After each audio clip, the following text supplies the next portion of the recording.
నేను ఇక్కడ కూర్చుని వాక్యం ధ్యానిస్తున్నప్పుడు పరిశుద్ధాత్మ దేవుడు ఇది నాకు ఈరోజు ప్రేరేపించాడు. సరే ఇది చెబుదాం కదా అనుకుని నేను ప్రిపేర్ అయ్యి గట్టిగా ఈ ట్యాగ్ పెట్టుకున్నాను. ఆరాధన చేస్తున్నప్పుడు దేవుడు నా గత జీవితం అంతా జ్ఞాపకం చేస్తున్నాడు. ఎలాంటి పరిస్థితులు గుండా వెళ్ళానో, ఎటువంటి అనుభవాల గుండా వెళ్ళానో, బిఫోర్ ఫాదర్, ఆఫ్టర్ ఫాదర్. మా ఫాదర్ ఉన్నప్పుడు నా అనుభవం ఏంటి, లేనప్పుడు నా అనుభవం ఏంటి, వివాహానికి ముందు నా అనుభవం ఏంటి, వివాహం అయిన తర్వాత నా అనుభవం ఏంటి, అప్పటి నుండి ఇప్పటిదాకా నా జీవితంలో నేను ఎదుర్కొన్నటువంటి ఆ అనుభవాల ద్వారా, ఆ పరిస్థితుల గుండా నేను ఎదుర్కొన్నటువంటి మరి ఇవన్నిటి ద్వారా దేవుడు నాకు ఎటువంటి కార్యాలు చేసి నేను ఎంతగా దేవుడికి దగ్గర అయ్యాను, దేవుడు నాకు ఎంతగా దగ్గరైన ఇవన్నీ దేవుడు నాకు వన్ బై వన్ ఏం చేసుకుంటూ వచ్చాడంటే జ్ఞాపకం చేసుకుంటూ వచ్చాడు. హల్లెలూయా. సరే, ఈరోజు వాక్యం ద్వారా దేవుడు మనతో ఏం మాట్లాడుతున్నాడంటే చూడండి, ఇక్కడ మనం 11వ వచనం చదువుకునే ఎడలా నాకు కొదువ కలిగినందువలన నేను ఎలాగో చెప్పుటలేదు. కొదువ అంటే ఏంటి? కొరత.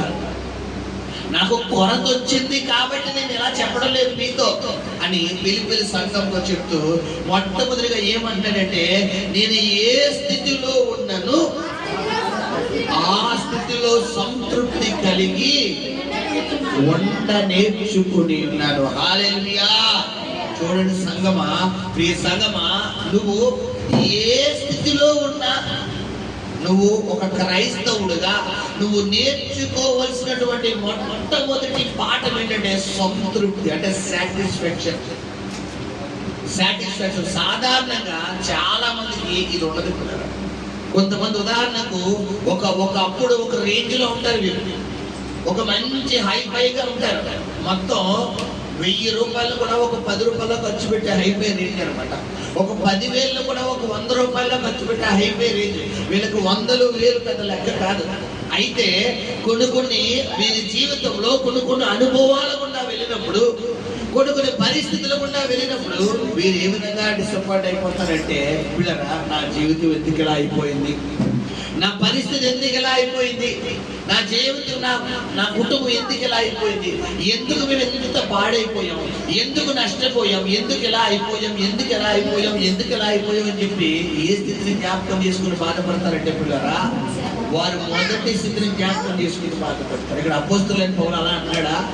నీ మొదటి స్థితిని జ్ఞాపకం చేసుకుని నువ్వు బాధపడని చెప్తున్నాడా అంటే కాదు. ఏమన్నాడు? నేను ఏ స్థితిలో ఉన్నాను, నీ దగ్గర విస్తారంగా డబ్బున్నా నువ్వు సంతోషించు, నీ జేబులో చిల్లి గవ్వలేకపోయినా కూడా నువ్వు సంతోషించే వ్యక్తిగా ఉండాలి. హల్లెలూయా, హల్లెలూయా. ఇది మాటలతో చెప్తలేదు అపోస్తలుడైన పౌలు, చేతలతో చెప్తున్నాడు. హల్లెలూయా. చరిత్రకారులు చెప్తున్నారు పిల్లరా, అపోస్తలుడైన పౌలుగా మారకముందు సౌలుగా ఉన్నప్పుడు అతని యొక్క ఆస్తిని గనక లెక్క పెట్టడం మొదలు పెడితే ఒక షిప్ అంట, దాదాపు ఒక షిప్పుడు అంత ధనము, మొత్తం ఒక షిప్ అంత ధనము అంటే ఒక నిమిషానికి 100 రూపాయల చొప్పున కౌంట్ చేస్తే దాదాపు 3500 సంవత్సరాలు టైం పడతాడు అతను ఆస్తి లెక్క పెట్టాడు. ఎంత?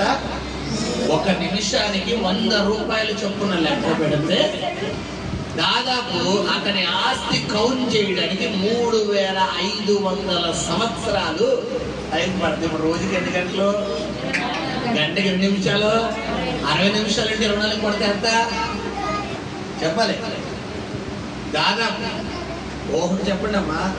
16 ఎంత? 600. 16 ఎంత? 600. 1200. 4 6 ఎంత? 24. 1200 ప్లస్ 16 ఎంత? 1600. దాదాపు రోజుకి ఎన్ని నిమిషాలు ఇప్పుడు? ఎన్నమ్మా? 14,820 నిమిషాలు రోజు. ఇప్పుడు 3500 సంవత్సరాలు అంటే 3500 ఇంటూ 3500 ఇంటూ 14,000 ఇంటూ 3,500 మిలియన్ కోట్లు వచ్చేది చెప్పాలి. మిలియన్ కోట్లే, మామూలు కాదు. ఇప్పుడు అంత ఆస్తి పడండి, పౌలు ఆస్తి ఎంత? అంత ఆస్తిని ఏమన్నాడు? నేను క్రీస్తు కోసం నాకు కలిగి ఉన్నదని అంతని ఎలా మార్చుకున్నాను? పెంటగా మార్చాను అన్నాడు. హల్లెలూయా. ఇదే పౌలు అంతా వదిలేసి ఇప్పుడు ఏం కుట్టుకున్నాడంట? బైబిల్ అందరూ తిమోతి రాసిన పత్రికలో డేరాలు కుట్టుకుంటున్నాడు. ఏం కుట్టుకున్నాడు? డేరాలు కుట్టుకుని తన జీవనోపాధి చేసుకుంటూ సువార్త ప్రకటిస్తూ అనేకులకు దేవుని సువార్తను ప్రకటిస్తున్నాడు. హల్లెలూయా. దీన్ని బట్టి పౌలు సంపన్న స్థితిలో అక్కడ అంటాడు, అక్కడ నేను ఏ స్థితిలో ఉన్నానో ఆ స్థితిలో సంతృప్తి కలిగి ఉండ నేర్చుకుని ఉన్నాను. ప్రియ సహోదరి సహోదరుడా, నీ దగ్గర డబ్బు ఉంటే ఒకలా, కొంతమంది మైండ్ సెట్ ఎలా ఉంటుంది పిల్లరా, వారి చేతిలో డబ్బు ఉందనుకోండి ఇంక వీళ్ళు పట్టుకోలేరు. వారి దగ్గర అధికారం ఉందనుకోండి ఇంక వీళ్ళు పట్టుకోలేరు. వారి దగ్గర ఇంకా బంగారం ఉందనుకోండి ఇంక వీళ్ళు పట్టుకోలేరు. ఇంకా వారి దగ్గర పట్టు వస్తువులు ఉన్నాయనుకోండి ఇంక వీళ్ళు పట్టుకోలేరు. ఇంకా వారి దగ్గర ఏమాత్రం కొంత అసెట్స్, కొంచెం ప్రాపర్టీ ఉందనుకోండి వీళ్ళు పట్టుకోగలంటే పట్టుకోలేరు. ఇప్పుడు ఏమీ లేవనుకోండి ఇప్పుడు ఖాళీగా ఉంటారు. ఇప్పుడు ఇలాగా ఉండకూడదు, అలాగా ఉండకూడదు. హల్లెలూయా. నువ్వు ఎప్పుడైనా ఎలా ఉండాలంటే ఎట్ ఏ టైం ఒక్కలాగే ఉండాలి. హల్లెలూయా. సో పౌలు చెప్తూ మొట్టమొదటిగా నేను ఏ స్థితిలో ఉన్నాను ఆ స్థితిలో సంతృప్తి కలిగి ఉన్నది, ఎంచుకుని ఉన్నాను. మొట్టమొదటి. రెండోది ఏమంటాడు? దీన స్థితి అంటే ఏంటి? తగ్గింపు. దీనత్వం అంటే ₹1 కూడా జేబులో లేని పరిస్థితి, ₹1 కూడా జేబులో లేని. సేమ్ పౌలు చెప్తున్న సిచ్యువేషన్ ఇక్కడున్న చాలా మందికి కూడా షింక్ అయ్యే సిచ్యువేషన్. అవునా కాదా? పిల్లరా, మన దగ్గర అన్ని రోజులు డబ్బులు ఉంటాయా? కొన్ని సమయాల్లో మన జేబులో టంగ్ అంటే ఒక సిలిగా కూడా ఉండదు. ఎప్పుడు జేబుల్లో కట్ల పెట్టుకునేది. కొంతమంది జీవితాల్లో ఒక్కొక్క టైం వచ్చేసరికి టీ తాగడానికి కూడా ఒక ₹5 కూడా ఉండవు. ఏంటంటే పరిస్థితులు అంతే.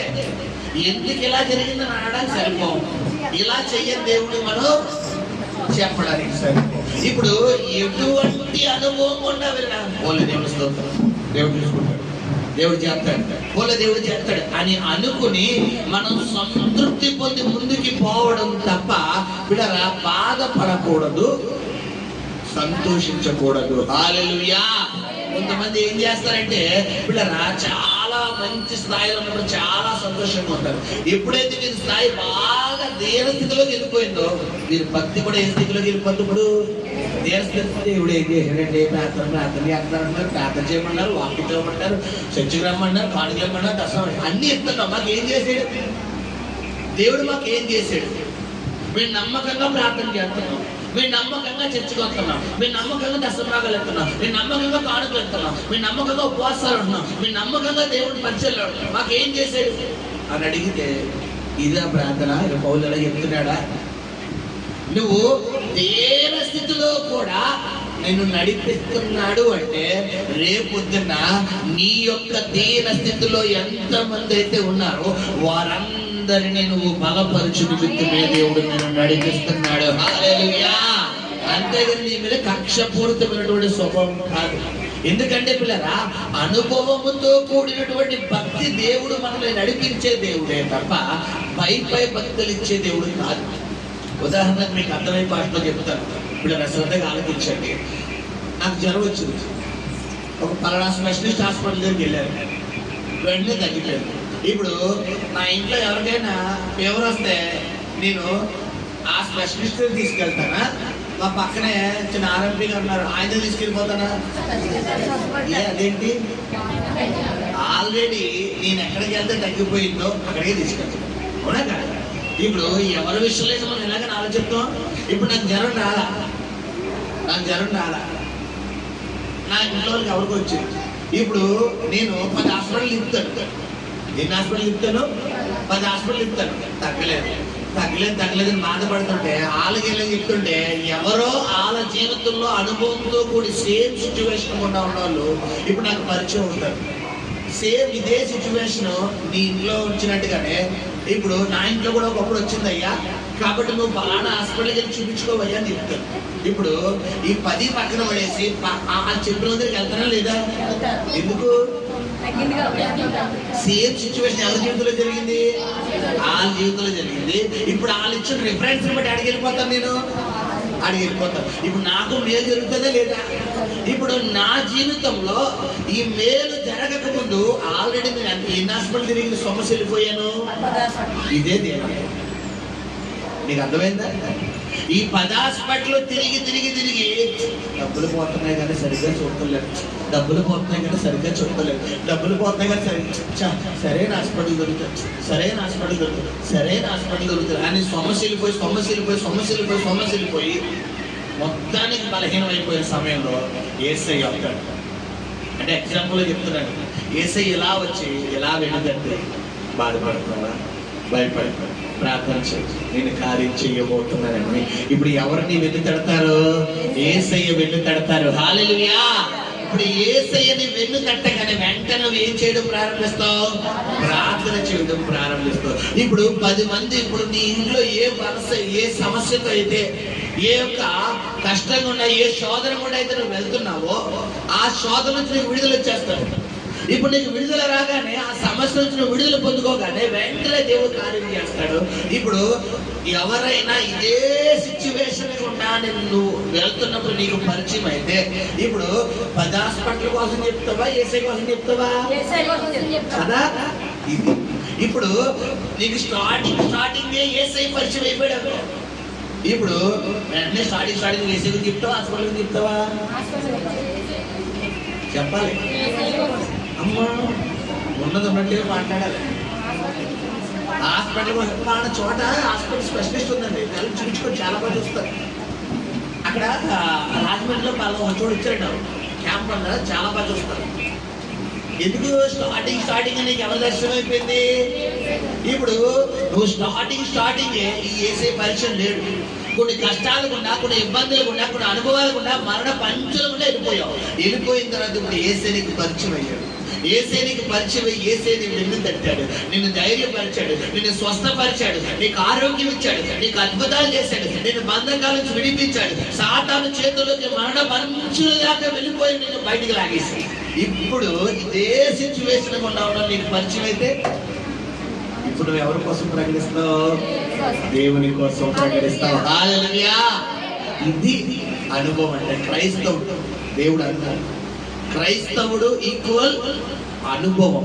అనుభవముతో కూడిన భక్తి మనం చెయ్యాలి తప్ప పై భక్తి చెయ్యకూడదు. హల్లెలూయా. కొంతమంది సాధారణంగా కెరీర్ని ఎలా తీసుకోవడం సీరియస్ గా తీసుకోరు, లైఫ్ ఎలా తీసుకోరు. చాలా మంది ఎంజాయ్ చేద్దాం, తిందాం, తాగుదాం, సూపర్, ఎంజాయ్ చేద్దాం, ఎంజాయ్. వీళ్ళకి అనుభవం కాదు కదా, అప్పడాలు కూడా దొరకదు, అనుభవాలు కాదు కదా, ఇంకేం దొరకదు. వీళ్ళ భక్తి ఎప్పుడేంటంటే ఎంజాయ్. ఎంజాయ్ కాదు కెరీర్ అంటే, అనుభవముతో కూడినటువంటి జీవితం. హల్లెలూయా. సో గమనించి పిల్లరా, ఇక్కడ అపోస్తలుడైనటువంటి పౌలు ఏం చెప్తున్నాడంటే, నేను ఏ స్థితిలో ఉన్నాను, నేను సంతృప్తి కలిగి ఉండా నేర్చుకుని ఉన్నాను అని మొట్టమొదటిగా చెప్తూ, నేను దేన స్థితిలో ఉన్నాను ఎరుగుదును, సంపన్న స్థితిలో ఉన్నా కూడా నేను ఎరుగుదును అంటాడు. హల్లెలూయా. పౌలుకి దేన స్థితి తెలుసంట, సంపన్న స్థితి తెలుసు. ఎగ్జాక్ట్ గా ఇక్కడ మనందరం కూడా అదే. మీకు నేను ప్రారంభంలో చెప్పాను కదా, ఆరాధనలో మా ఫాదర్ ఉన్నప్పుడు మా ఇంట్లో మామూలుగా మేము తినగా ఇంకో 2-3 భోజనం ఉంది, ఇంకో 2-3 భోజనం ఉండేది. ఎప్పుడైతే కొన్ని అనుభవాల గుండా మేము వెళ్ళడం వచ్చామో వీళ్ళరా, ఇప్పుడు కోట బియ్యం కూడా ఇంట్లో ఉండేది కాదు. ఒకానొక సమయంలో నా పరిస్థితి ఎంత కింద స్థాయిలోకి వెళ్ళిపోయిందంటే, నేను ఒక రెస్టారెంట్లో పనిచేసుకోండి, మీ కథలో సాక్ష్యం చెప్పాను. ఆ రెస్టారెంట్లో పనిచేస్తే పిల్లరా, నైట్ భోజనం ఏంటంటే నాకు వాళ్ళు ఇచ్చే టిఫిన్. నా ఇంట్లో నా కుటుంబాన్ని పోషించుకోవాలి, నా తల్లి, నా చెల్లి, నా అక్క. ఇప్పుడు వీళ్ళకి ఫుడ్ పెట్టాలి. నాకున్న స్తోమత తక్కువగా, అటువంటి స్తోమతలో ఇంట్లో సైతం రైస్ సైతం వండుకోవడానికి బొగ్గులు పోయాం. ఒకప్పుడు ఇంట్లో 2-3 స్పేర్ బండ్లు ఉండాల్సిన స్థితిలో వచ్చి కిరోసిన్ స్టవ్లో వచ్చి బొగ్గులు పోయి వచ్చేసి అలాంటి అనుభవం కూడా వెళ్ళి వెళ్ళి వెళ్ళి ఒకనొక దశలో నా పరిస్థితి అంత క్లిష్టమైన పరిస్థితిలోకి వచ్చేసిందంటే పిల్లరా గమనించండి.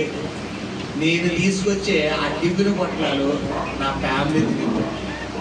పొద్దున్న టిఫిన్ ఏంటో తెలుసా, గ్లాస్ మంచిది, ఒక కప్పు టీ, ఒకటే టీ గ్లాస్ టీ, అది ఇదే మా టిఫిన్. మధ్యాహ్నం భోజనం నేను డ్యూటీ నాకు అరగంట టైం, మా అమ్మగారికి బొగ్గులు తీసుకొచ్చి ఇచ్చేసేవాడిని. తర్వాత ఆవిడ పాపం ఇస్త్రీ ఇస్త్రీ ఇస్త్రీ ఇస్త్రీ ఇస్త్రీ ఇస్త్రీ ఆ బొగ్గులు ఎప్పుడు కట్టుకుంటే తెలుసు కదా, ఇస్త్రీ చాలాసేపు ఇస్త్రీ దాని మీదే ఎసరెట్టేవాడు, దాని మీదే కూర, దాని మీదే సారు, దాని మీదే అన్నీ, దాని మీదే. నాకున్న టైం అరగంట. ఆ అరగంటలో కూర ఇది కాదు, లోపల మళ్ళా మంచి ఆకలి ఇంటికి వచ్చేవాడు, అన్నం ఇది కాదు, మళ్ళా వెనక్కి వెళ్ళిపోవాలి. మధ్యలో సార్తో సార్ అర్జెంటుగా వాష్రూమ్ వచ్చేస్తుందండి, అర్జెంట్ కడుపునొప్పి వచ్చేస్తుందని చెప్పి ఒక ఫ్రెండ్ సైకిల్ తీసుకుని చెప్పకుండా అక్కడి నుంచి పరుగు రిలయన్స్ వాటర్ అక్కడికి పరుగు నా సైకిల్ దొరుకుని ఇంటికి వచ్చి 2 ముద్దలు గబ్బా తినేసి గబ్బా వెళ్ళిపోయాడు. ఇప్పుడు ఈ అనుభవం కూడా ఎందుకు అనిపించండి దేవుళ్ళలో? అలాంటి స్థితిలో ఉన్న వారందరికీ ఈ రోజున యేసయ్య ప్రేమను నేను చెప్పాలి. హల్లెలూయా. ఇప్పుడు నాకు యేసయ్య అన్యాయం చేశాడా, న్యాయం చేశాడా? చెప్పాలి. నాకు న్యాయం చేసిన దేవుడు మీకు న్యాయం చేయడా? హల్లెలూయా. ఇది అనుభవం. అందుకే అన్నాడు పౌలు, నేను దేన స్థితిలో ఉన్న ఎరుగుదును, సంపన్న స్థితిలో ఉన్న ఎరుగుదును అంటున్నాడు. హల్లెలూయా. ఎవరు అంటే పౌలు. తర్వాత చదువుకుందాం, చదువున్నాడు. ప్రతి విషయంలోనూ అన్ని కార్యములలోనూ కడుపు నిండి ఉండుటకును, ఆకలి కొని ఉండుటను, సమృద్ధి కలిగి ఉండుటను, లేమిలో ఉండుటకును. చూసారా? ప్రతి విషయంలో ఒక డబ్బుల విషయంలోనే కాదు, ఒక వ్యాపార విషయంలోనే కాదు, ఒక ఉద్యోగ విషయంలో కాదు, ఒక భార్య భర్తల విషయంలో కాదు, ఒక తల్లి బిడ్డల విషయంలోనే కాదు, ఒక కుటుంబ వ్యవస్థలో ప్రతి విషయంలో దేవుడు నిన్ను ఒక అనుభవం కూడా నడిపిస్తాడు. కొంతమందికి కొన్ని అనుభవాలు, భర్త మారుతారు, భార్య మారరు, ఇదొక అనుభవం. కొంతమందికి భార్య మారుతారు, భర్త మారరు, ఇదొక అనుభవం. కొంతమందికి బిడ్డలు మారుతారు, తల్లిదండ్రులు మారరు, ఇదొక అనుభవం. కొంతమంది తల్లిదండ్రులు మారుతారు, బిడ్డలు మారరు, ఇదొక అనుభవం. కొంతమందికి వ్యాపారం బాగుంటుంది, అన్నీ బాగుంటాయి, డబ్బులు ఉంటాయి కానీ ఆరోగ్యం ఉండదు, ఇదొక అనుభవం. కొంతమందికి ఆరోగ్యం ఉంది, అన్నీ ఉంటుంది కానీ చేతులు ఏముండదు, సిల్లిగా ఉండదు, ఇదొక అనుభవం. కొంతమందికి బిడ్డరా చాలా బాగుంటుంది, కొంతమందికి ఏం బాగుంటుంది. ఇప్పుడు కొంతమంది ఒక్కొక్కరు ఒక్కొక్క స్థితి. ఇప్పుడు పౌలు ఏమన్నాడంటే, నాకు చక్కగా సమృద్ధిగా ఆహారం తిన్నప్పుడు అనుభవం తెలుసు, ఆకలి లేదు, ఆకలికి అలమటించిపోయి ఆకలి ఆకలి ఆకలి అని రాత్రి పగలు నేను ఏడ్చి పడుకున్న రోజులు తెలుసు అంటాడు. తర్వాత ఏం చెప్తున్నాడు? సమృద్ధి కలిగి ఉండుటను, లేమి అంటే ఏంటి? కరువు, దారిద్ర్యం. నా సమృద్ధి అంటే చెప్పిన సౌలు ఆస్తి ఎంతో దాదాపు 3500 సంవత్సరాలు పడుతుందంట అమ్మ. మనం ఇప్పుడు ఎన్నో సంవత్సరాల్లో ఉన్నాం? 2000. అంటే ఇప్పుడు సౌలు ఆస్తి లెక్క పెట్టుకుంటే ఎన్ని సంవత్సరాలు కావాలి? అది గుర్తు పెట్టుకోండి. అంత ఆస్తిపరుడు సౌలు. కానీ ఎప్పుడైతే సౌలుడు దమస్కు మార్గం గుండా వెళ్తున్నప్పుడు దేవుడు దర్శించాడో సమస్తాన్ని క్రీస్తు కోసం పెంటగా ఇచ్చేసి కట్టు బట్టలతో రోడ్డు మీదకి వచ్చేసాడు. హల్లెలూయా. అందుకే మిగతా అపోస్తులందరికంటే అపోస్తులైన పౌలును దేవుడు ప్రత్యేకంగా వాడుకున్నాడు. హల్లెలూయా. మిగతా అపోస్తులందరి నోటి మాటల ద్వారా అద్భుతాలు జరిగితే పౌలు చేతి రుమాలు అంటాడు. నడికట్టు అంటే ఏంటి? చేతి రుమాలు. అతని నడికట్టు ద్వారా పిల్లరా, అతని చేతి రుమాలు ద్వారా, అతని నడుములకు కట్టుకునే ఆ యొక్క వస్త్రముల ద్వారా, అతని అంగీ ద్వారా భయంకరమైన స్వస్థతలు జరిగిపోయినాయి. హల్లెలూయా. అపోస్తుల కార్యాలు మనం చూస్తే ఒకరోజు అపోస్తులు అయినటువంటి పౌలు, చూడండి అపోస్తుల కార్యాలు 7వ అధ్యాయం తీయండమ్మా. కొంతమంది యవనస్తులు ఎదుగుతున్నారట. అపోస్తులైన పౌలు వలె పౌలైనా దెయ్యాలు ఎలగొట్టేది, మేము కూడా ఎలగొడతాం అని చెప్పి కొంతమంది యవనస్తులు ఎగిసారంట. చూడ మాట ఉండదు.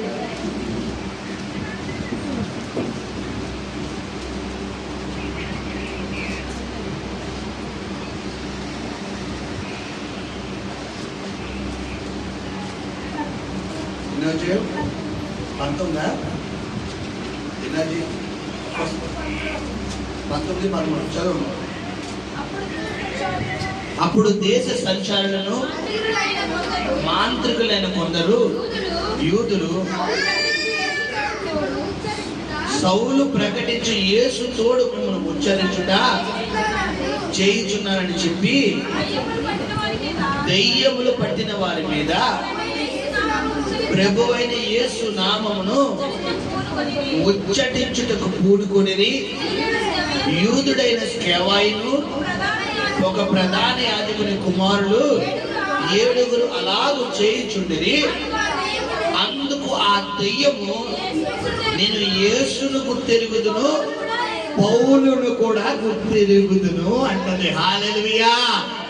ఏమంటే దెయ్యాలు ఎవరు గుర్తుపడుతున్నాయంట చెప్పాలి. ఏమంటే యేసు ప్రభు అయితే ఎవరు?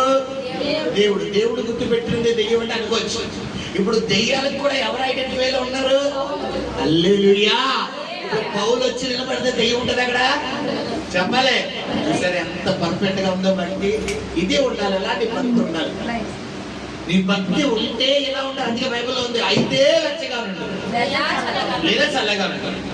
అయితే దేవుడి వరకు మండు, లోకాన్ని వదిలే, పాపాన్ని వదిలే, సైతాన్ని సంబంధమైన క్రియలను వదిలే, మొత్తం పెంటగా ఇచ్చే, మొత్తం పక్కన పడే, చెత్త కుప్పలా పక్కన పడే, లేదా చల్లగా ఉండదు. దేవుళ్ళు ప్రార్థన చేయకు, వాక్యం చదవకు, లోకంలోకి వెళ్ళిపో. అయితే వెచ్చగా లేదా చల్లగా. నులువెచ్చని స్థితిలో ఉంటే నా నోట నుండి ఉమ్మేసేస్తాను. నులువెచ్చని స్థితి అంటే ఏంటి? చర్చిలో ఉన్నంత వరకు స్తోత్రం స్తోత్రం, ప్రార్థన ప్రార్థన, వాక్యం వాక్యం, దేవుడు దేవుడు అని. ఇంటికి వెళ్ళాక జబర్దస్త్ పెట్టుకున్నావు అనుకో, ఇంటికి వెళ్ళాక కార్తీక దీపం పెట్టుకున్నావు అనుకో, ఇంటికి వెళ్ళాక సినిమా పెట్టుకున్నావు అనుకో, టైం పాస్ అవుతలేదని చెప్పి అది చూస్తాను ఇది చూస్తానని చెప్పి నువ్వు కనుక ఏమాత్రం పాపంలో లోకంలో దొర్లేసావు అనుకో, స్నూపీలా ఉంటుంది మన పరిస్థితి. స్నూపీ అంటే ఏంటి? పంది, బురదలో దొల్లిన పంది. అందుకని బైబిల్లో పౌలు అంటాడు, నేను పందుల ముందు ముత్యాలు జల్లకండి అంటాడు. దేని ముందు జల్లకూడదంట? పందుల ముందు ముత్యాలు జల్లకూడదు. కొంతమంది ఎలా ఉంటారంటే, ఇప్పుడు అలా చర్చిలో చాలా ప్రార్థనా పరుడు, చాలా దైవభక్తి, చాలా దేవుడు, బట్ ఇంటికి వెళ్ళాక వీరు అసలైన మ్యాటర్ బయటకు వస్తారు. పచ్చి బూతులు ఆడతారు భార్యని. వీరు నోట్లోంచి వచ్చే పంచాంగాలు ఒక విధంగా చెప్పాలనుకుంటే అన్నిలో బెటర్, ఇంకా అన్నిలో బెటర్. కొద్ది గొప్ప సంస్కారంగా మాట్లాడతారు. వీళ్ళు దేవుళ్ళు నమ్ముకున్నారని కానీ దేవుళ్ళు ఇంకా తెలియదు. నోటు కొత్త ఇంకా భయంకరమైన పనికి వాళ్ళు పోతులు. ఎందుకు నీకు ఆ జీవితం? అయితే వెచ్చగాడు లేదా చల్లగాడు. నులువెచ్చని స్థితిలో ఉంటే నా నోట నుండి ఆయన ఉమ్ము వేసేస్తానంటున్నాడు. హల్లెలూయా. ఆయనే నిన్ను తోసేసాడు అనుకో, నీ జీవితం ఏమైపోయినట్టు? కొలాప్స్ అయిపోతుంది. హల్లెలూయా. అపోస్తలుడైన పౌలును దెయ్యాలు చెప్తున్నాయి, మాకు పౌలు ఎవరో తెలుసు, యేసు ఎవరో తెలుసు అని చెప్పి తర్వాత ఏమంటున్నాయి? కానీ మీరెవర్రా నన్ను నిలబడ్డానికే? నువ్వు ఎలా పడతావు లోకంలో దూరేసి, పాపంలో దూరేసి, యేసు నామములో బంధిస్తానంటే వచ్చేతరంగా ఉన్నారా? బోధన ఉన్నారా? యేసు నామములో పోబడికే యేసు నామములో అన్నవనుకో, అందరికి దెయ్యాలు లోబడిపోవమ్మా. అందరి వాళ్ళే నువ్వు యేసు నామములో బంధిస్తున్నాడు, బంధించేయి. నేను వచ్చి ఇంకెత్తాయి, పెగ్నొక్కెత్తాయి. వాటికి తెలుసు నువ్వు ప్రార్థనలో ఎలా ఉంటున్నావు, దేవుడితో ఎలా ఉంటున్నావు, వాక్యంతో ఎలా ఉంటున్నావు, దేవుడు ఉంటే ఎలా ఉంటున్నావు, చర్చిలో ఉంటే ఎలా ఉంటున్నావు, ఇంటి దగ్గర ఎలా ఉంటున్నావు, భర్త ఉంటే ఎలా ఉంటున్నావు, లేకపోతే ఎలా ఉంటున్నావు, బిడ్డలు ఉంటే ఎలా ఉంటున్నావు, లేకపోతే ఎలా ఉంటున్నావు, తల్లిదండ్రులు ఉంటే ఎలా ఉంటున్నావు, లేకపోతే ఎలా ఉంటున్నావు, స్కూల్లో ఎలా ఉంటున్నావు, కాలేజీలో ఉంటున్నావు, రోడ్డు మీద ఎలా ఉంటున్నావు, బయట ఎలా ఉంటున్నావు, ఫోన్ ఉంటే ఎలా ఉంటున్నావు, లేకపోతే ఎలా ఉంటున్నావు, ఎవరు తెలుసు? అన్నీ తెలుసు. ఇప్పుడు అన్నీ తెలుసుకున్నటువంటి దేవుడు బిడ్డరా మరి నిన్ను ఎలాగా కనపరచాలో కూడా తెలుసు. హల్లెలూయా. సో ఇక్కడ గమనించండి, ఇక్కడ సాతాను గారు చెప్తున్నాడు, మాకు పౌలు ఎవరో తెలుసు, యేసు ఎవరో తెలుసు అని చెప్పి తర్వాత ఏమంటున్నాడు? కానీ మీరెవరని అడుగగా ఆ దెయ్యము పట్టిన వాడు ఎగిరి వారి మీద పడి వారిలో ఇద్దరిని లొంగ తీసుకుని గెలిచెను. అందుచేత వారు దిగంబరులై గాయము తగిలి ఏమండి, వస్త్రధరణ కలిగినటువంటి వీరిని దెయ్యం ఎలా పరిగెట్టించిందంట? దిగంబర్లు అంటే ఏంటి? రోడ్డు మీద బట్టలు కూడా చూడేసింది. ఏంటి ఇదంతా కారణం? చెప్పాలి. వీళ్ళు ఏం చేశారు? వీళ్ళు ఏమన్నా చేశారా? వీళ్ళ కార్యక్రమాలన్నీ చేసుకుంటూ పోతూ ఇలా చేయబెట్టి మొబైల్ చేస్తున్నాం. ఇప్పుడు వెంటనే లోపల దెయ్యం, ఎవడురా నువ్వు నన్ను పోగొట్టాకొచ్చావు, ఎంత సొంత అని చెప్పి ఏం చేసింది? దిగంబరులుగా పరిగెట్టిందండి. ఇప్పుడు నీకు ఎవరు తెలుసు? ఓన్లీ దేవుడి గురించే కానీ సాతాను గురించి తెలియదు మ్యాటర్. కాబట్టి నువ్వు దేవుణ్ణి కలిగి ఉన్నప్పుడు జాగ్రత్తగా జీవించాలి. హల్లెలూయా. అందుకని అపోస్తలుడు పౌలు, నేను సంపన్న స్థితిని తెలుసు, దీన స్థితి తెలుసు, నాకు కడుపు నిండగా ఉంటే అన్నం తెలుసు. అబ్బా ఆకలి, ఒక్క ముద్ద ఎవరైనా పెట్టుంటే వాళ్ళు బాగున్నాం, మంచి దాహం ఎవరైనా కొంచెం మంచి నీళ్ళు ఉంటే బాగున్నాం అన్న స్థితి తెలుసు. నాకు లేమి తెలుసు, నాకు సంపన్న స్థితి తెలుసు అని చెబుతున్న తర్వాత చదువుకున్నాం. చదువు.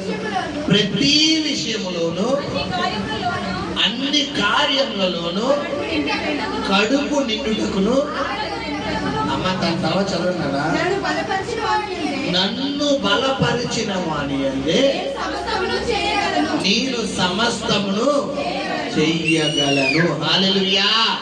నిన్ను బలపరచువాడు ఎవరు? యేసయ్య.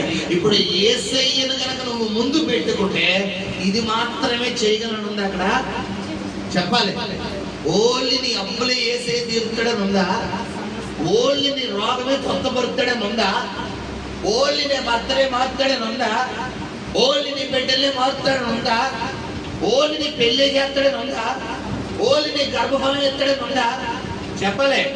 ఓన్లీ ఇదే చేస్తాను అదే చేస్తాను ఉందంటే సమస్తము దేవుడు నీ జీవితంలో చేయడానికి సామర్థ్యుడై ఉన్నాడు. హల్లెలూయా. హల్లెలూయా. ఏ విధంగా అంటే నమ్ము ప్రతి వాడంట. నువ్వు నమ్మాలి. సాధారణ నేను నమ్మనిస్తాడంటే బైబిల్ అంతా నమ్మితే దేవుని మహిమను చూస్తాను. నువ్వు నమ్మాలి. తర్వాత చదువుకున్నావు. అయినను నా శ్రమలో మీరు పాలు పుచ్చుకున్నది మంచి పని. హల్లెలూయా. చదువు, మళ్ళీ చదువుది. అయినను నా శ్రమలో మీరు పాలు పుచ్చుకున్నది అంటే ఎవరికి చెప్తున్నాడు? ఇప్పుడు పౌలు చెప్పాలి. పౌలు అనుభవం ఫిలిప్పీల సంఘానికి చెప్తున్నా. నా శ్రమలో మీరందరూ పాలు పుచ్చుకున్నారు కదా, మీరందరూ కూడా నాకు తోడుగా ఉన్నారు కదా, ఇది మంచి పని అంటున్నాడు. హల్లెలూయా. గమనించండి. నువ్వు ఏ అనుభవం గుండా అయితే వెళ్తున్నావో, ఏ కరువు గుండా అయితే వెళ్తున్నావో, కొంతమందికి రాత్రులు నిద్ర పట్టదు. Tension tension tension. కొంతమందికి బుర్ర పని చేయదు. బాబు ఈ అప్పులు ఎలా కట్టాలరా బాబు, అమ్మో ఈ జీతం ఎలాగా, అమ్మో ఈ వ్యాపారం వెళ్తున్నందుకు 1వ తారీఖు అంటే భయం. 1వ తారీఖు వస్తుందంటే గుండెలు ఏం పరిగెడతాయి? రైలు పరిగెడతాయి. ఇంటి కట్టాలి, ఈఎంఐ కట్టాలి, అది కట్టాలి, ఇది కట్టాలి, అది కట్టాలి, ఇది కట్టాలి, మొత్తం దడదడలాడిపో. దాదాపు 20-25 తారీఖు వస్తున్నప్పుడు ఇంక గుండెలో రైలు పరిగెడతాయి, ఇంక చక్రాలు పరిగెడతాయి. మామూలు కాదు. అమ్మో వచ్చేస్తా, 1వ తారీఖు వచ్చేస్తా. నీకు ఆ భయం ఎంతంటే మ్యాటర్ ఏంటి చెప్పాలి. నువ్వు ఆ భయపడుతున్నావు నీ దగ్గర నీలో ఎవరు లేడంటే నీకు ఆడిగా చెప్పేస్తాను. ఎందుకు? గొలియాతుని దావీదు చూసినప్పుడు దావీదు పిల్లరా కుక్క అన్నాడా, గొలియాతే కుక్క అనుకున్నాడా? చెప్పాలి. అక్కడ దావీదు ఏమన్నా 1 అధ్యాయంలో జీవము కలిగిన యెహోవా సైన్యాన్ని తిరస్కరించుటకు ఈ సున్నతి లేని ఫిలిష్తీయుడు ఎంతటి వాడు అడుగుతున్నాడు. ఇప్పుడు ఇదే గొలియాతుని 40 రోజుల నుంచి చూస్తున్నారు. ఎవరు? ఇజ్రాయేలు, సౌలు టీము, దావీదు అన్నదమ్ములు అందరూ 40 రోజులు బట్టి చూస్తున్నారు. ఇప్పుడు 40 రోజులు బట్టి ఈ చూస్తున్న ఈ సైన్యం అంతట్లో లేని ఎవరిలో ఉంది? ఇప్పుడు నువ్వు ఇజ్రాయేల్ సైన్యమా దావీదా? దావీదు అన్నవాడు గట్టిగా చెప్పండి. ఇజ్రాయేల్ అన్నవాడు గట్టిగా చెప్పండి. అంటే మనం ఇజ్రాయేల్ కాదా? చెప్పలే. నేను దావీదు టీం అన్నవాళ్ళు గట్టిగా చెప్పలే. నేను దావీదు టీం అన్నవాళ్ళు గట్టిగా చెప్పలే. దేవుడికి స్తోత్రం. దావీదు టీం. గొలియాతు అనే నీ సమస్యను నువ్వు చూడకు, గొలియాతు అనే నీ అప్పు నువ్వు చూడకు, గొలియాతు అనే నీ అనారోగ్యాన్ని నువ్వు చూడకు, గొలియాతు అనే నీ మారని పరిస్థితిని నువ్వు చూడకు. ఎప్పుడైతే నీ సమస్యను నువ్వు చూస్తావు నీలో ప్రీతనం వచ్చావు. ఆ సౌలు టీం అందరూ కూడా ఎవరిని చూస్తున్నారు? వాడి హైట్ని, వాడి వెయిట్ని, వాడి చేతిలో ఉన్న డాలును, ఆ విల్లును చూస్తున్నారు. కానీ దావీదు ఏం చేస్తున్నాడు? పిల్లరా వీడంతా యేసయ్య ఉన్నాడు కదా. ఇంతకీ దావీదు అంత అతిశయించడానికి కారణం ఏంటి? దావీదు ఎవరిని చూస్తున్నా అంతలా విరవీస్తున్నాడు మా బాబు చెప్పాలంటే. అది నువ్వు దేన్ని చూసుకుని విరవేయగలమ్మా? డబ్బుని చూసుకుని కాదు బిడ్డ. కొంతమంది దేన్ని చూసుకుని విరవీగుతారు? వారి డబ్బు, వారి పరపతి. నాకేం తక్కువ? లక్షలు ఉన్నాయి. నాకేం తక్కువ? కోట్లు ఉన్నాయి. నాకేం తక్కువ? MLA recommendation, MP recommendation, CM గారు తాలూకా, ఆ తాలూకా. ఇవన్నీ కొన్ని రోజులే. డబ్బు కొన్ని రోజులే, అధికారం కొన్ని రోజులే, బంధువులు కొన్ని రోజులే, అన్ని కొన్ని రోజులే. కానీ శాశ్వతంగా ఉండేది ఎన్ని రోజులు చెప్పాలి? ఎల్లకాలము శాశ్వతంగా ఉండేది ఏంటంటే దేవుడి కృప మాత్రమే. హల్లెలూయా. దావీదు ఏం చేస్తున్నాడంటే ఒకటే అంటాడు, జీవము కలిగిన యెహోవా సైన్యాన్ని తిరస్కరించుటకు ఈ సున్నత లేని ఫిలిష్తీయుడు. ఈ మాట చెప్పగానే ఎవరికి పొరపాడైపోతుంది? ఇప్పుడు నీ సమస్యను చూసి నువ్వేం చెయ్యాలి? నీ సమస్యను ఏం చెయ్యాలి? యేసు నామములో ఇప్పుడే నీకు చెబుతున్నాను, నన్ను నా కుటుంబాన్ని విడిచిపెట్టి బయటికి పోరా అని నువ్వేం చెయ్యాలి? ధైర్యంగా గద్దించాలి. ఇప్పుడు అమ్మో 3వ తారీఖు వచ్చేస్తుంది రా బాబు, అమ్మో అప్పులోడు వచ్చేస్తారు, అమ్మో చీటీ కొంతమందికి ఫోన్ వస్తుందంటే గుండెలు ఏం పరిగెడితే నా ఫోన్ చూస్తుంటే దేవుడా దేవుడా దేవుడా యేసయ్యా యేసయ్యా యేసయ్యా, ఆ ఫోన్ యేసయ్యా యేసయ్యా. ఫోన్ మోగుతుంది, యేసయ్యా యేసయ్యా అంటే ఏమవుతుంది? ఇప్పుడు యేసు నామములో నేను ఆజ్ఞాపిస్తున్నాను, ఇప్పుడే ఫోన్ కాల్ రప్పించడానికి కారణమైన దెయ్యాలన్నింటినీ బంధిస్తున్నాడు. కారణమైన దెయ్యాలంటే ఏంటి? నీ పరిస్థితులు. ఇప్పుడు నీ పరిస్థితులకి కారణం చేస్తున్న దెయ్యాలన్నీ బంధించి, ఏ ఫైనాన్షియల్ ప్రాబ్లము, ఏ హెల్త్ ప్రాబ్లము, ఏ ఫ్యామిలీ ప్రాబ్లం అయితే నీ కుటుంబంలో రావడానికి కారణమైన దెయ్యాలన్నింటినీ నువ్వు వేలతో సుధా నరికి పడేసావు అనుకో. ఇప్పుడు నీ పక్షాన్ని ఎవరు కార్యం చేస్తారు? ఇప్పుడు దావీదు ఏం చేశాడు? అక్కడ అదే చేశాడు.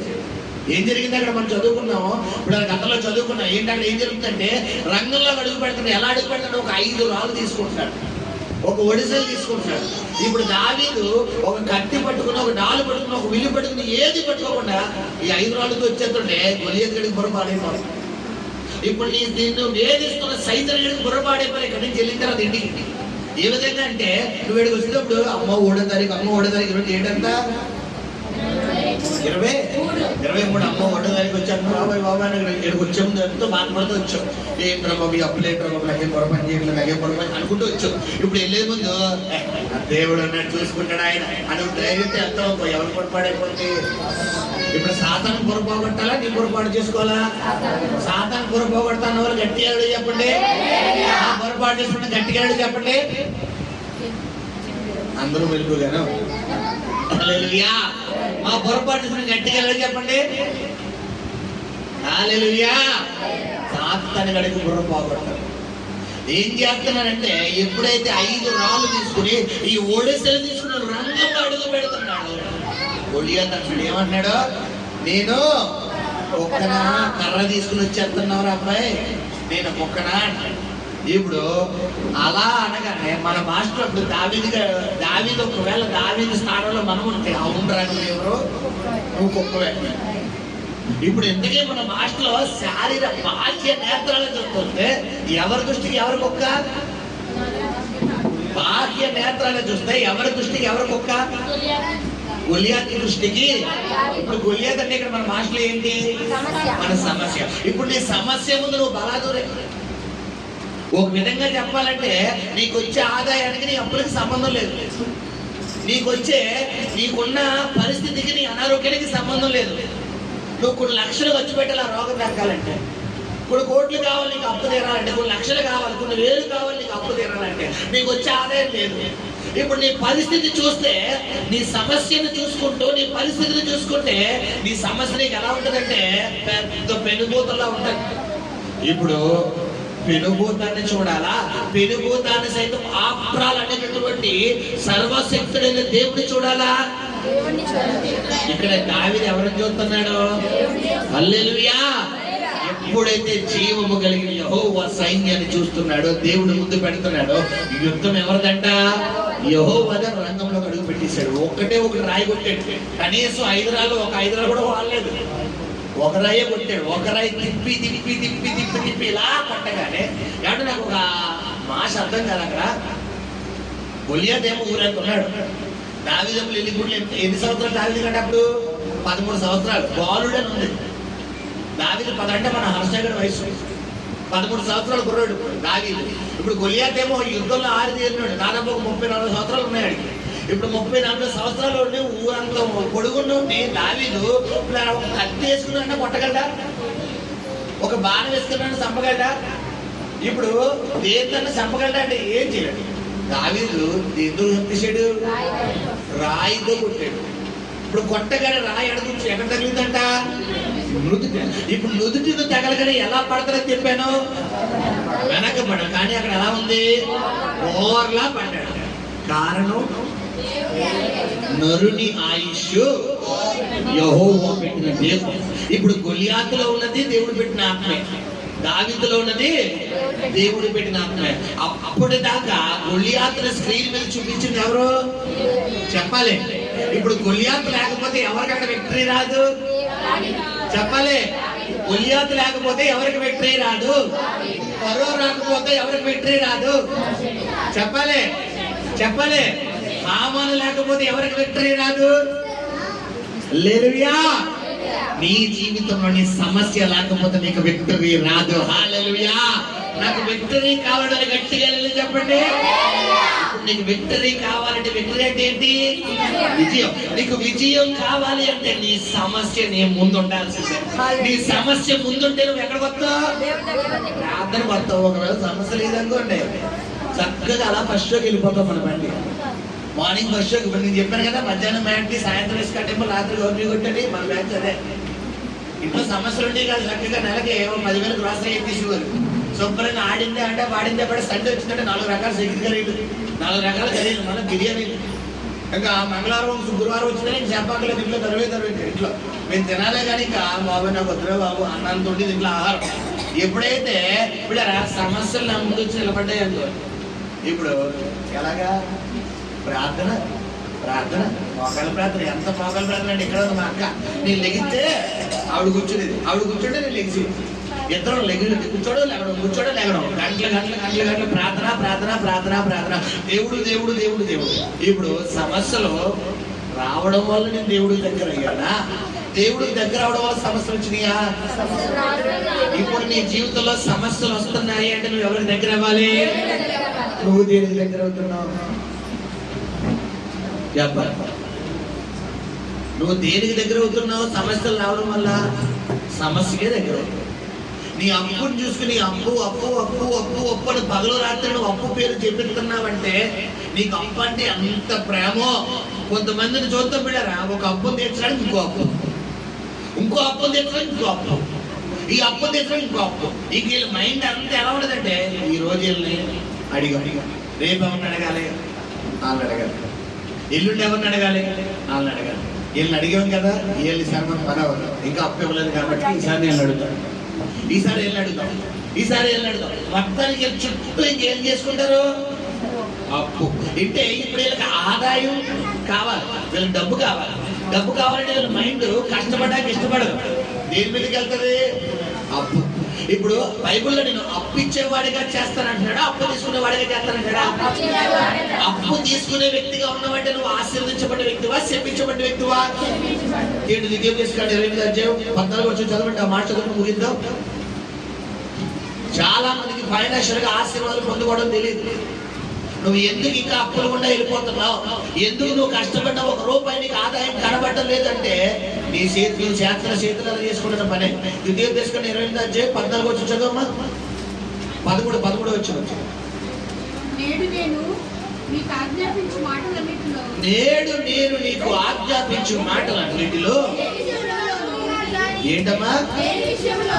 దేని విషయంలోని కుడికి గాని ఎడమకు గాని తొలగి అన్య దేవతలను అనుసరింపకయు వాటిని పూజింపకయు ఉన్న ఎడల నీవు అనుసరించి నడుచుకొనవలనని నేడు నేను నీకు ఆజ్ఞాపించుచున్నా నీ దేవుడని యెహోవా ఆజ్ఞలన్నిటినీ విని వాటిని అనుసరించి నడుచుకొని గైకొన్న ఎడల యెహోవా నిన్ను తలగా నియమించును గాని అది. ఇప్పుడు నువ్వు ఇంకా తోకగానే ఉన్నావు అంటే అర్థం ఏంటి? నువ్వు ఎవరి ఆజ్ఞలకు లోబడ్డం లేదు. ప్రార్థన చేయడానికి ఖాళీ లేదండి, వాక్యం చదవడానికి ఖాళీ లేదండి, చర్చికి రాబంటే ఖాళీ లేదు. మరి ఏం చేస్తున్నావమ్మా ఖాళీ లేకుండా? ఇంట్లో కూర్చున్నావు, ఇంట్లో పడుకున్నావు, ఇంట్లో పని చేసుకుంటావు. ఇప్పుడు చుట్టాలు వస్తున్నారు, పని చేస్తావా చుట్టాలతో మాట్లాడతావా? చెప్పాలి. బంధువులు వస్తారు, ఏదో ఫంక్షన్కి వెళ్తాం, పని చేస్తామా ఫంక్షన్ ఎంజాయ్ చేస్తామా? అక్కడ కూడా పని చేయొచ్చుగా కదా. ఇప్పుడు మన మైండ్ ఎలాంటిదంటే పిల్లరా, మనకు నచ్చినట్టుగా ఉంటాము తప్ప ఎవరికి నచ్చినట్టుగా ఉంటాం మనం? దేవుడికి. అందుకే నువ్వు ఇంకా తోకగా ఉన్నావు. 12వ వచనం చదువుకుందాం ఒకసారి. యెహోవా నీ దేశం మీద వర్షము దాని కాలమును కురిపించుటకును నీవు చేయు కార్యమంతటిని ఆశీర్వదించుటకును ఆకాశమున తన మంచి ధననిధిని తెరచును.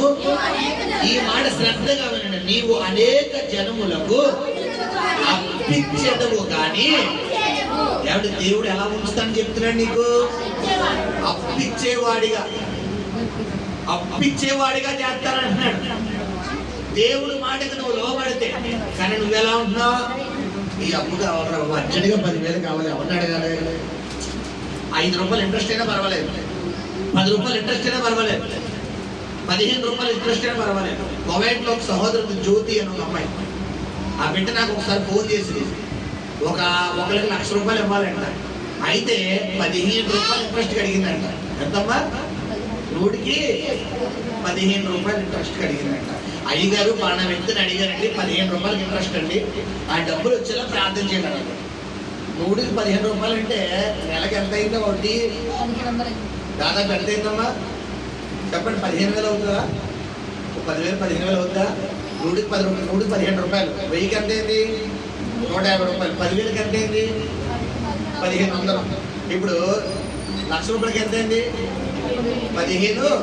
ఈ అమ్మాయి చేతిపై 25,000.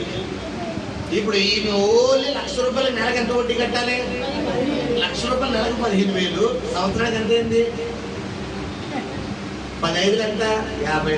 అది 2 5, అదో 60,000, ఇదో 12, అంటే 1,80,000.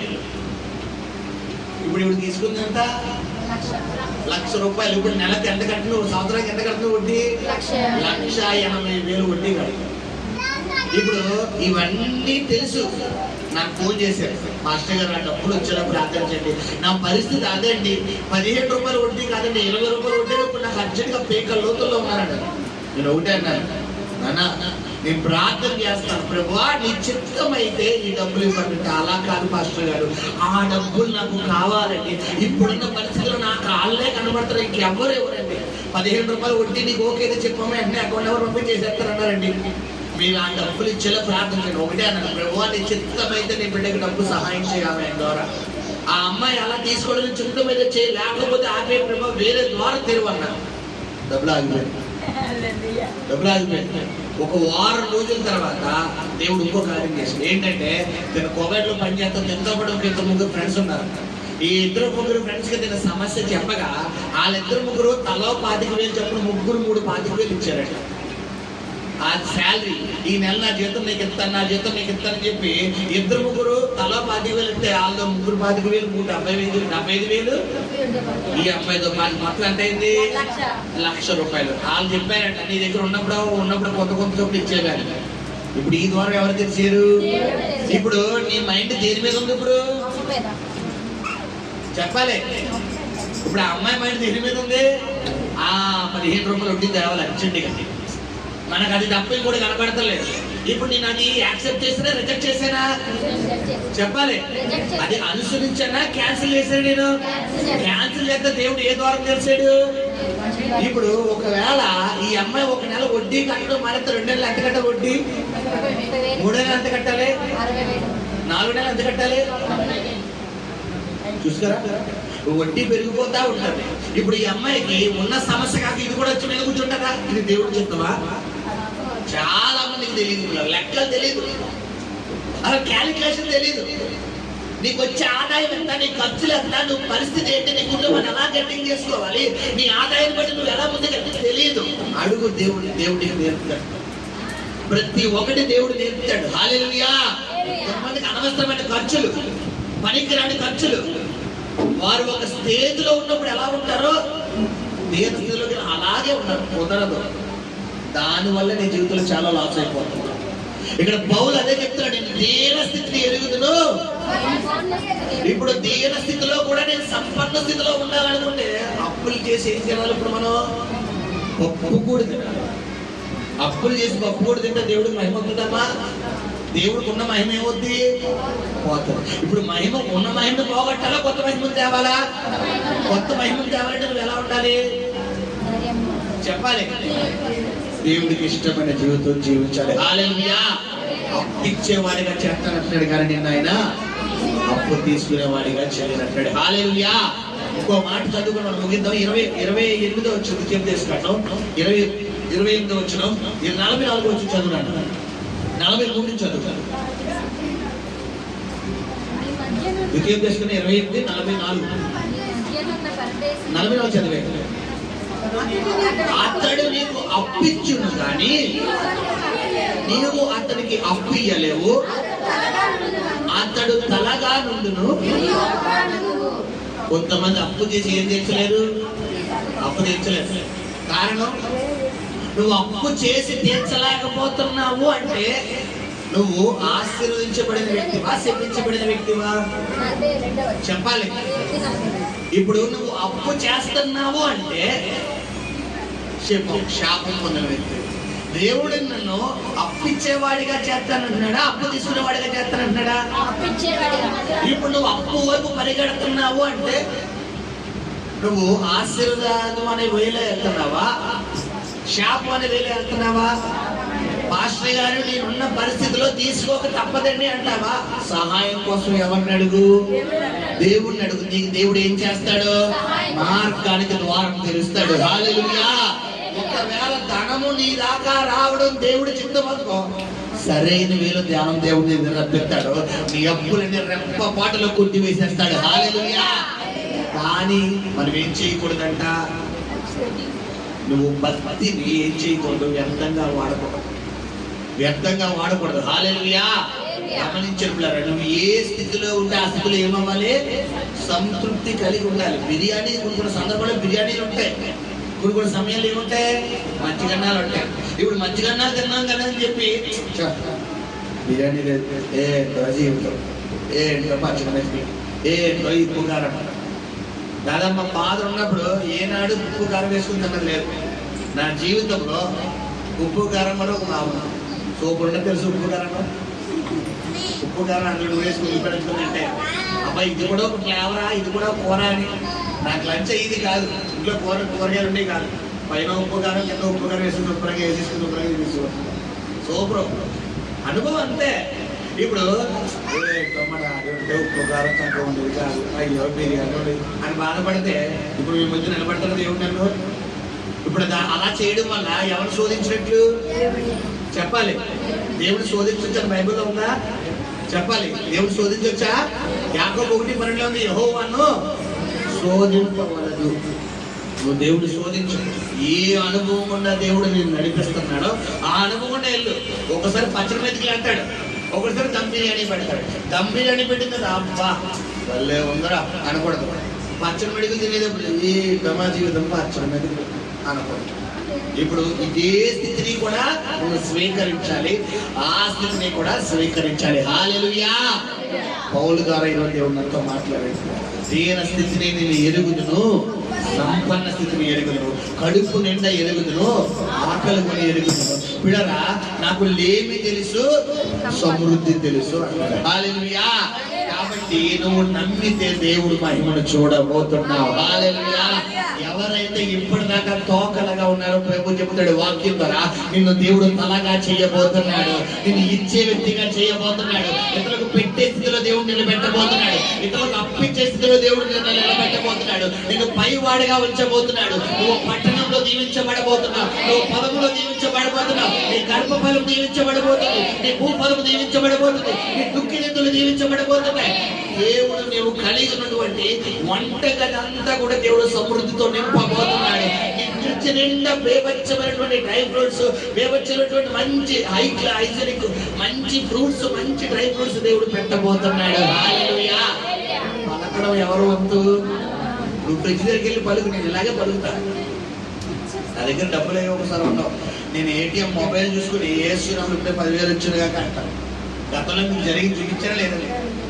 జరుగుతుంది. నా జీవితంలో బోవులు అని జరుగుతాయి. ఆ క్యాష్ పెడితే వెళ్ళి వేస్తున్నాం డబ్బులు వచ్చింది కాక అంటారు, అంటూ వస్తాయి. ఇప్పుడు మనం ఏం చేస్తాం? డబ్బులు ఎవరిని అడగాలి? ఎవరిని అడగాలి?